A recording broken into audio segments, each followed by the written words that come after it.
The effects of poor sleep can be disastrous. Bad brain performance, depression, weakened immunity, weight gain are all negative effects due to poor sleep. In this podcast, we will explore the science of sleep and key important tips to make sure that you are getting your beauty rest.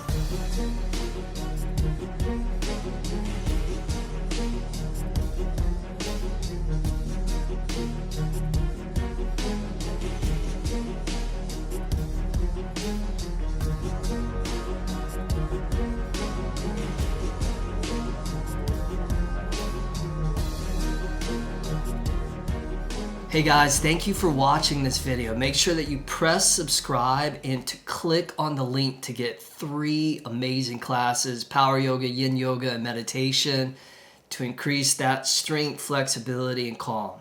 All right, let's jump into the video. Welcome to the Importance of Good Sleep, episode number 75 of the Be Ultimate Podcast. This is Travis Elliott, and it is a pleasure and an honor to connect with you. And today we're going to talk about something that is very, very important, something that we all can probably relate to, something that we all agree is important. But my hope is that I can share with you some of the data, some of the statistics, and some of the research on this topic of sleep and what happens when we're not getting enough sleep, because it's pretty disastrous for our health, our well-being, our life. And also dive into the science of sleep, and would love to finish with just sharing and giving you some key tips to help increase the quality and the potency of your sleep so you wake up in the morning feeling recharged, rejuvenated, and refreshed.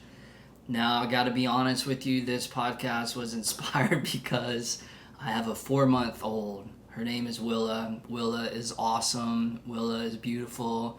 But as you know, babies, they wake up a lot at night. So I've been studying this topic for the last few months, and my wife and I are just trying to figure out, the best way to teach her how to sleep.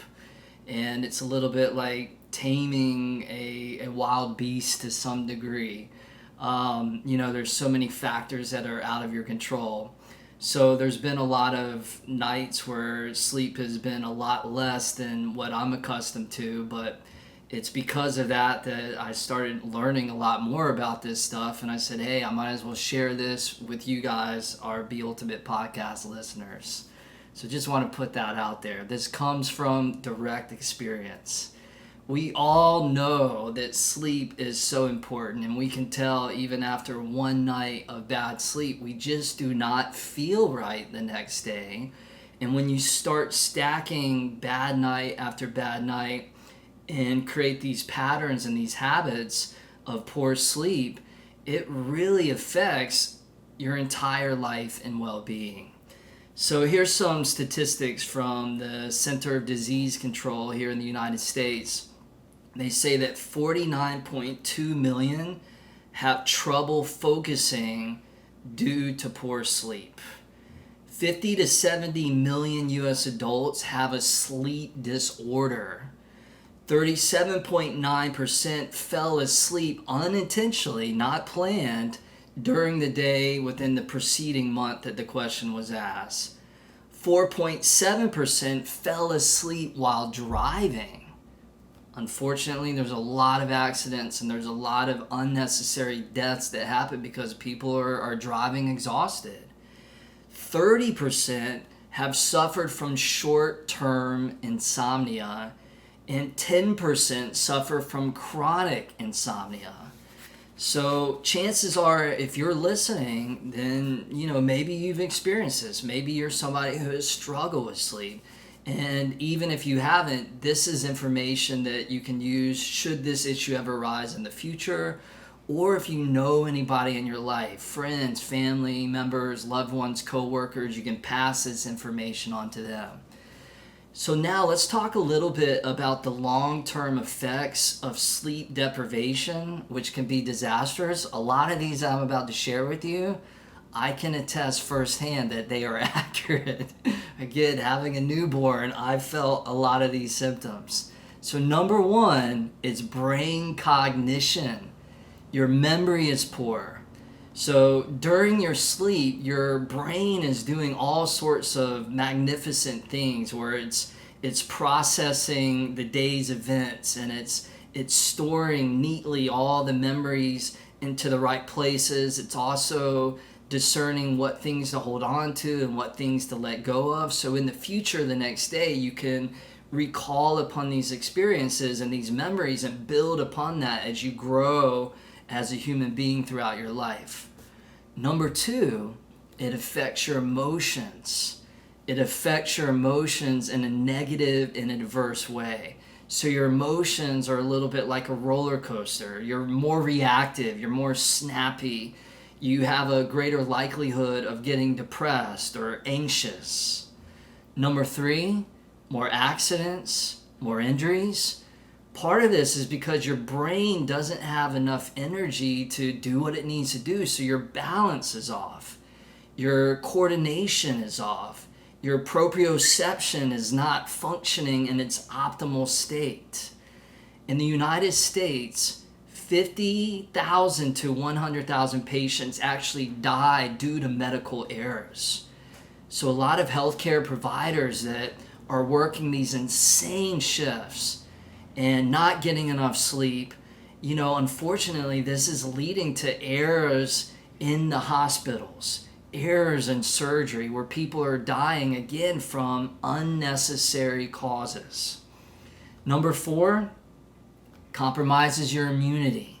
So you have a higher chance of getting sick when exposed to germs and pathogens and bad invaders. Your immune system can't fight them off, so you're more susceptible to get taken out by the cold or the flu, or now we're dealing with the coronavirus. Number five, it's going to often attribute to higher blood pressure, and also your chance of getting heart disease starts to skyrocket. A lot of this is due because your inflammation markers they skyrocket, they go up as well. And so that has a negative effect and impact on the state of your cardiovascular heart. Number six is weight gain.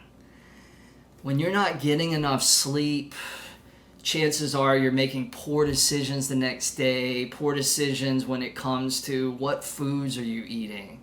When you're tired and you're exhausted, you give in. You don't have the willpower and the strength and the mental stamina to persevere through what it is that your senses often want and what it is that is more in alignment with your health and your well-being. So you're often going to overeat, you're going to eat the wrong things. You're also increasing cortisol levels. Cortisol levels have a huge correlation with weight gain. So we start to see us packing on the pounds like around the belly, around the hips, around that midsection. And that is definitely something we want to be on top of, especially as we get older and get into our later decades of life, because that belly fat that we accumulate often is correlated with a lot of disease and illness. Number seven, diabetes. So your blood sugar levels are going to go up because you're going to have a disruption within the insulin, which is controlling and lowering those blood sugar levels. And number eight, lowers your sex drive. We know that when you're not sleeping well, when we look at men, testosterone levels just plummet. Testosterone levels go way, way, way down. Robert Louis Stevenson said, "Every night I go abroad, afar into the land of Nod." So let's talk about what happens and why it's so important to drift off into the land of Nod every night to get good quality beauty sleep. There was a study done in Europe, and what they did was they picked a bunch of people, and some people were well rested and other people were not well rested. They took pictures and snapshots of these people, and then they went and found other random people to look through this booklet of pictures and to rate who was considered attractive and who was considered unattractive. And what they found from the study was the people that were considered to be attractive were the ones that were well rested. So when we talk about this idea of beauty sleep, it's actually been proven through this research. When you're sleeping well, you look good, you feel good, and therefore you have that charisma and that energy of being attractive. Now check this out. Over the last 50 years, the average amount of sleep has dropped from 8 hours to 7 hours each night. So we've seen this decline where sleep levels are going down. At the same time, stress levels are going up. Not a good recipe for health and well-being. 21% of people sleep 6 hours, and 8% of people sleep 5 hours or less. Now here's some interesting facts about some animals and how much animals sleep. Elephants sleep 4 hours a night. You would think they would need to sleep a lot more, being such big mammals. Lions, they sleep 20 hours. So lions are the king of sleep. They're the king of catnaps. They're catnapping all day. And then sheep are very similar to human beings where they sleep about 8 hours a night. Benefits. We talked about the adverse effects of poor sleep. Let's talk about the benefits of good sleep. You know, one thing is that sleep is going to restore your brain's alertness. We talked about brain performance, brain cognition. It's also very, very important for your overall physical bodily vitality and vigor.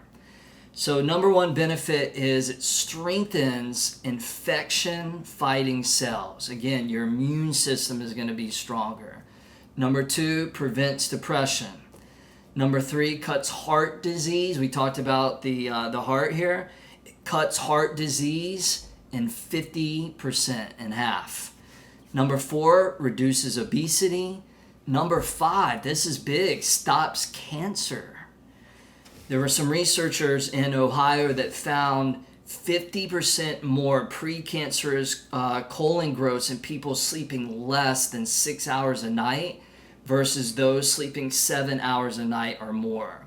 So if you're 6 hours or under, then your likelihood of growing these precancerous cells starts to really, really go up. Number six, memory reorganization. We talked about what the brain does at night. Another study done out of the University of Pennsylvania by a researcher named David Deans. He studied people, and he had some people sleep 8 hours, and then he had some people, again, sleep 6 hours. The group that slept 8 hours stayed very, very sharp. So they would make them do exercises, make them do tasks, 8 hours, consistently sharp at executing tasks and problem solving. The group that only slept 6 hours were found to be scattered and easily distractible. So again, your focus is going to be affected the lower your sleep is. And then after 2 weeks, the group that slept only 6 hours, their performance dropped to the levels of people that are legally drunk. And you hear this about parents of newborn babies where they do stupid things. And again, I can attest to that. My wife can also attest to that. There have been days where I have felt drunk. So it's absolutely, absolutely spot on what David Deans at University of Pennsylvania has found. Now let's talk a little bit about the circadian rhythm. You're probably familiar. The circadian rhythm is our internal biological clock that has this immaculate rhythm to it, where it wakes with daylight and then it delivers us into sleep, into the darkness of every night, and this beautiful back and forth, which I think about the whole philosophy of the Tao, the balance and the rhythm of yin and yang, day and light, sun and moon, activity and rest, masculine and feminine. We need that balance. So that circadian rhythm, when it's healthy, has that balance. It has that rhythm. So what happens is when you wake up in the morning and the sun rises and the light starts to filter through your windows, the light goes to the retina at the back of the eye, it sends a signal to the pineal gland, and then the pineal gland secretes or actually shuts down the sleep hormone called melatonin. And then at nighttime, when it gets dark, basically the opposite happens. So now darkness is present. The light is no longer reaching the retina. That signal goes to the pineal gland, and now the pineal gland begins to produce that melatonin, and the melatonin is nature's sleep potion. So that's a natural sleep elixir that we all are born with. And this is how we begin to go to sleep. So this idea of living in cities where there's a lot of light, there's a lot of noise, there's a lot of stimulation. Also, we could live in the country, and if in our homes we have the TV on, we have our cell phones on, we have our computers on, all that light is disrupting those signals that are going to the pineal gland and therefore secreting the melatonin. So we want to make sure, and I'll talk more about this when we get to the sleep tips, that we are making sure that we're not exposing ourselves to excess light when we're trying to wind down at nighttime. So your sleep, when you go to sleep, you're basically repeating these cycles of REM, rapid eye movement, and NREM, non-rapid eye movement. You're oscillating between these two cycles. Usually when you go to sleep at night, your brain goes right into the non-rapid eye movement, NREM. Now, your sleep is made up of these 90-minute cycles. And within these 90-minute cycles, you're passing between light sleep and deep sleep. Light and deep. And typically, your whole night's sleep involves 4 to 5 cycles of those 90-minute sets. So let's unpack a little bit the NREM, non-rapid eye movement. This happens for the majority of your sleep. In fact, 85% of your sleep is in this state of NREM. In NREM, you are going to restore and refresh both your body and your brain. There's 3 stages to this. Stage 1 is where you're nodding off. That's where you're slipping from being conscious to unconscious. This typically lasts 10 to 20 minutes. Stage 2 is light sleep.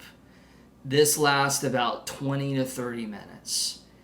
And then stage 3, which is the sweet spot of sleep, this is deep sleep, typically lasts anywhere from 20 to 40 minutes. Again, this is what we want to find. We want to find this sweet spot.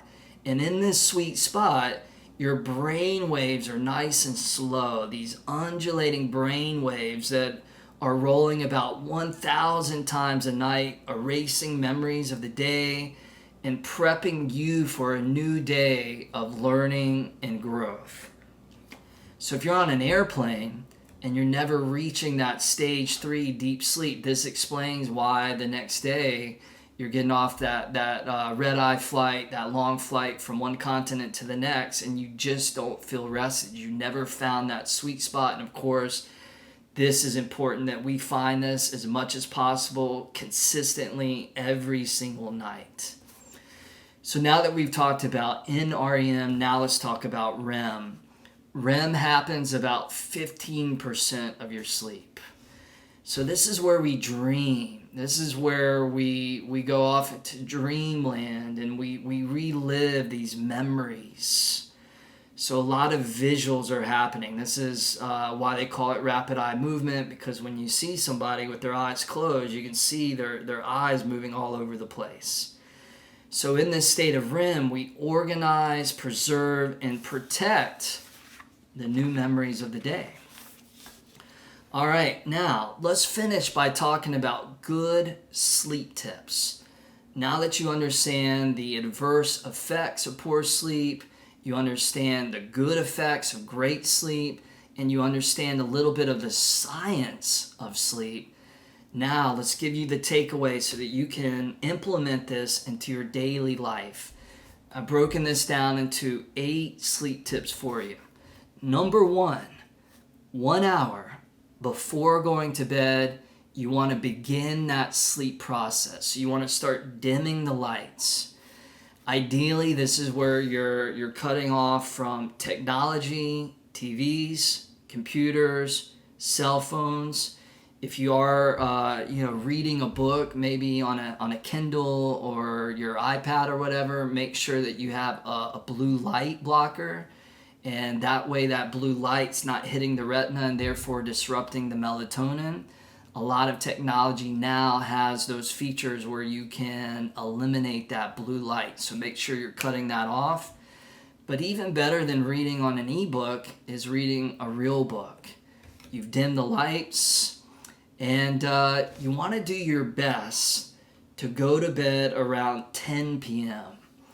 If you're going to bed later, the closer you get to midnight, we know that the cortisol levels are going up. So this is really going to affect whether you're going to hit that sweet spot that we talked about within your sleep. Also in Ayurveda, midnight is typically more of a pitta time. So this is where there's more activity. And we want to make sure that we are in that deep sleep before we get there so that we can sail through that with grace. This is why a lot of people are night owls. They stay up late, they stay up till midnight, they stay up till 1 a.m., 2 a.m. They've gotten into this bad cycle, and it's because the cortisol levels are kicking in, the pitta is kicking in, and they feel that extra boost of energy. So to beat that, try and go to bed as close to 10 p.m. as possible, which means that your bedtime ritual would begin 1 hour prior to that at 9 p.m. Now look, some days you're going to go out, you're going to have concerts to go to, parties to go to. You want to do your best to land within a 30-minute window of what your time is. If you're going to bed at 10 some nights, 1 a.m. another night, midnight another night, you're not going to get your body into that state of balance. But if you can hit that window between optimally 9:45, 10:15 p.m., then your body is going to find that good, healthy circadian rhythm. Number 2, play some quiet music. Create an environment, create a mood that, again, is encouraging your nervous system to wind down. So you're switching from sympathetic into parasympathetic. You're switching from active stress into passive rest. So you're reading a book, you can write in a journal. In yoga, we call this sattvic energy. Sattvic energy is the energy of peace and balance and clarity and relaxation. So do everything that you need to do to create a sattvic environment. You can get an aromatherapy vapor where you're steaming lavender oil. So you're getting that sense of lavender oil, which is great to create that sattvic energy within your bedroom.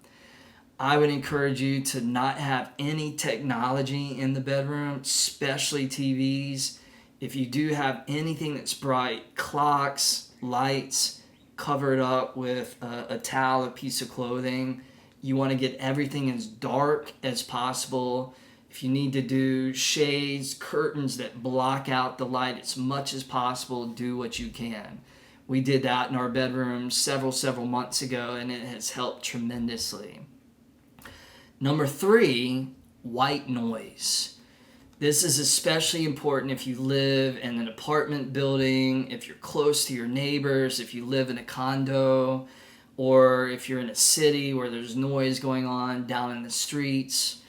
You want to create this white noise so that you create this bubble, this cocoon, where no unnecessary noise is pulling you out of that deep sleep.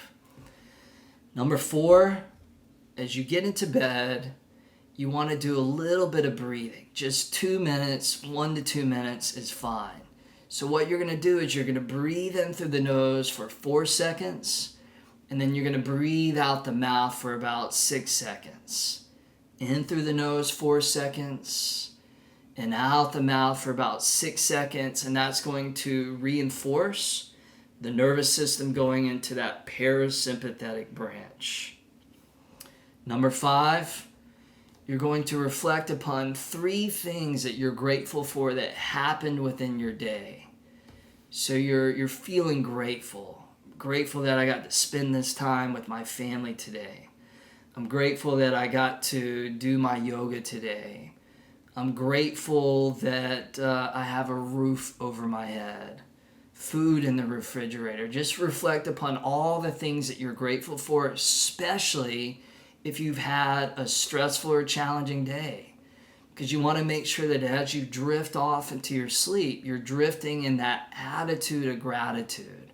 And that's going to make your sleep even that much more potent and medicinal.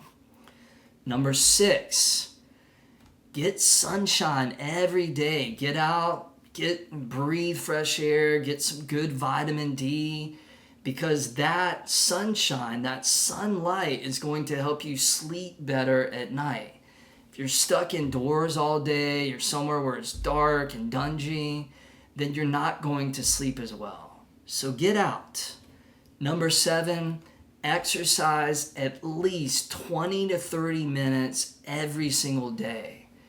See, when you exercise, you dissolve those stress hormones, you create those feel-good hormones, and then at nighttime, you're tired, you're fatigued, but it's a good fatigue because you did something with your body. You challenge yourself, and as you go to sleep and you sleep well, your body's going to repair, the muscle fibers are going to repair, the stress that you put on to your body within exercise is going to repair, and the next day you're going to wake up stronger, more energetic, and feeling better. And then lastly, number 8 is to eat well. One of the things that impacts our sleep more than anything is poor nutrition. You know, weight gain can disturb your sleep. Bad sleep can add to weight gain. So again, it creates this real bad cycle where you get stuck. You're increasing your weight. You're not sleeping well. Because you're not sleeping well, you're adding on fat. We don't want to get into that trap. Make sure that 3 hours before you go to bed, you're completing your dinner. We don't want to go to bed on a full stomach. This is going to affect the quality of our sleep because there's a lot of energy required within digestion. So if you're digesting a heavy meal at the beginning part of your sleep, then energy is going to digestion instead of repair and recovery.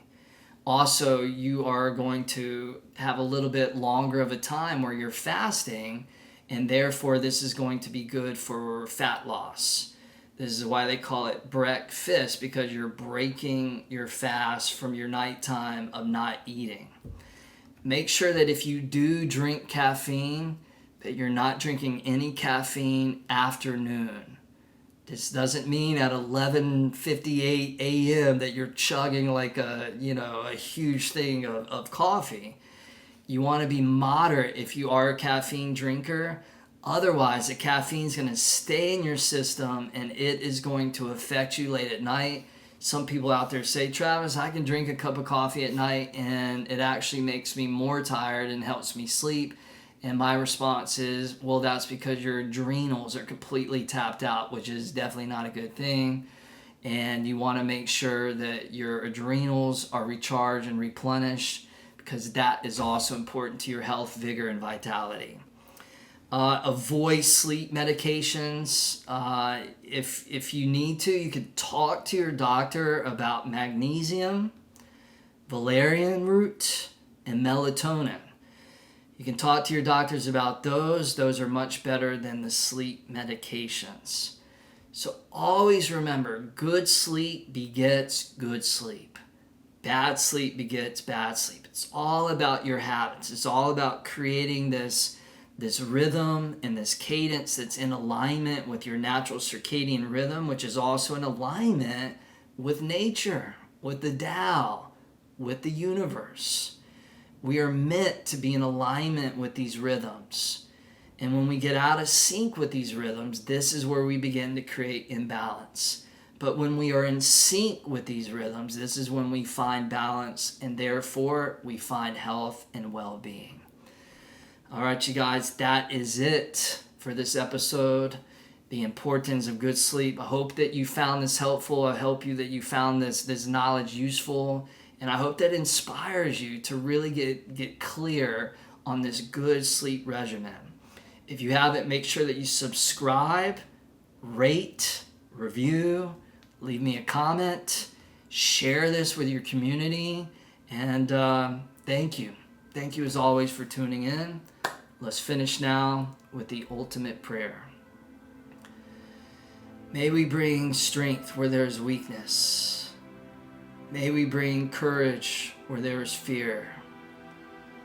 May we bring light where there is darkness. And may we bring compassion where there is suffering.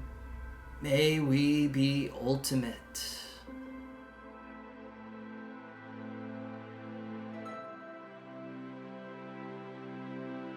Hey guys, I hope you enjoyed this video. Make sure that you click subscribe and also click the link to get those 3 amazing classes: Power Yoga, Yin Yoga, and Meditation. See you next time.